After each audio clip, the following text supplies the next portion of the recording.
तेज प्रताप यादव बिहार के राजनीतिक घराने से आते हैं और लालू प्रसाद यादव के बड़े पुत्र हैं। उन्होंने राजनीति में एक नया अध्याय शुरू किया है। उन्होंने राष्ट्रीय जनता दल और अपने परिवार से दूरी बनाकर जनशक्ति जनता दल की स्थापना की है और आगामी बिहार विधानसभा चुनाव में सक्रिय रूप से भाग लेने का ऐलान किया है। ये कदम न केवल उनके व्यक्तिगत राजनीतिक करिश्मे को परखने वाला है, बल्कि बिहार की नए समीकरण खड़े करने वाला है।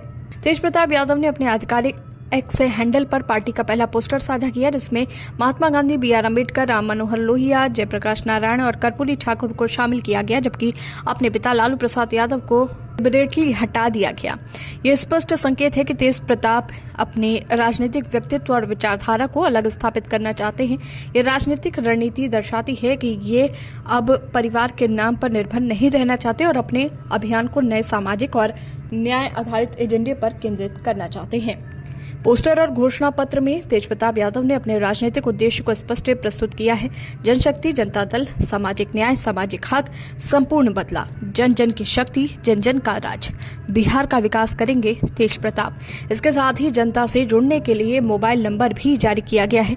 ये कदम दर्शाता है कि तेज प्रताप सीधे जनता के साथ संवाद करना चाहते हैं और ग्रासरूट तक अपने पकड़ मजबूत बनाने की कोशिश कर रहे हैं। महुआ विधानसभा सीट से चुनाव लड़ने का निर्णय उनके राजनीतिक दृष्टिकोण और आत्मविश्वास का परिचायक है। 2015 में भी उन्होंने महुआ से चुनाव लड़ा और जीत हासिल की थी। तेज प्रताप इसे अपनी कर्मभूमि मानते हैं और दावा करते हैं कि महुआ में अगर कोई और चुनाव लड़े तो जनता उसे हरा देगी। ये रणनीति स्थानीय जनाधार बनाए रखने के लिए अहम है, लेकिन इस बार राजनीतिक मंच और पारिवारिक विवाद के कारण उन्हें जनता का भरोसा जीतने में अतिरिक्त मेहनत करनी होगी। पारिवारिक विवाद ने इस कदम को और जटिल बना दिया है। मई महीने में लालू प्रसाद यादव ने तेज प्रताप यादव को परिवार और पार्टी से अलग कर दिया और उनसे सारे रिश्ते तोड़ दिए। इसके बाद तेज प्रताप ने यह भी सार्वजनिक किया कि वो और उनकी पत्नी अनुष्का पिछले 12 साल से रिलेशनशिप में हैं। इस सार्वजनिक खुलासे के बाद तेज प्रताप यादव की नई पार्टी के गठन को राजनीतिक और व्यक्तिगत दोनों ही दृष्टियों से देखा जा रहा है। राजनीतिक विश्लेषकों के अनुसार इस नई पार्टी का गठन बिहार की राजनीति में कई नए समीकरण खड़ा कर सकता है। एक और ये तेज प्रताप को अपनी पहचान बनाने और समाज के पिछड़े और वंचित वर्गों को जोड़ने का अवसर देता है।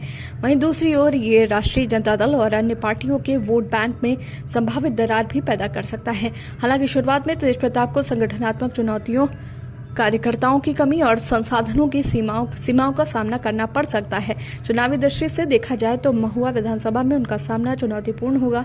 उनके पुराने वोट बैंक और स्थानीय जनाधार पर निर्भर रहना उनके लिए लाभकारी रहेगा, लेकिन नए राजनीतिक मंच और अलग पहचान बनाने की कोशिश के चलते कुछ मतदाता उन्हें चुनौतीपूर्ण मान सकते हैं। समीक्षात्मक दृष्टि से सवाल ये उठता है कि तेज प्रताप यादव की नई पार्टी क्या सिर्फ पारिवारिक विवाद और व्यक्तिगत महत्वाकांक्षा का परिणाम है, या ये बिहार की राजनीति में वास्तविक और दूरगामी बदलाव ला सकती है? क्या उनका नया सामाजिक न्याय और विकास आधारित एजेंडा जनता को आकर्षित कर पाएगा, या पुराने राजनीतिक समीकरण और जातीय राजनीति के दबाव उन्हें सीमित कर देंगे?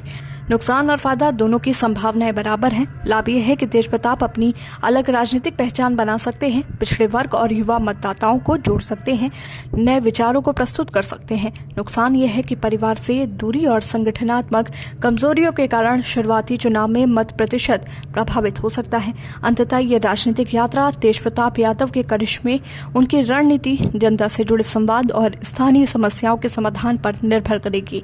बिहार की जनता ही तय करेगी कि ये नया कदम केवल व्यक्तिगत महत्वाकांक्षा है या राज्य की राजनीति में वास्तविक बदलाव लाने वाला एक प्रभावशाली मोड़।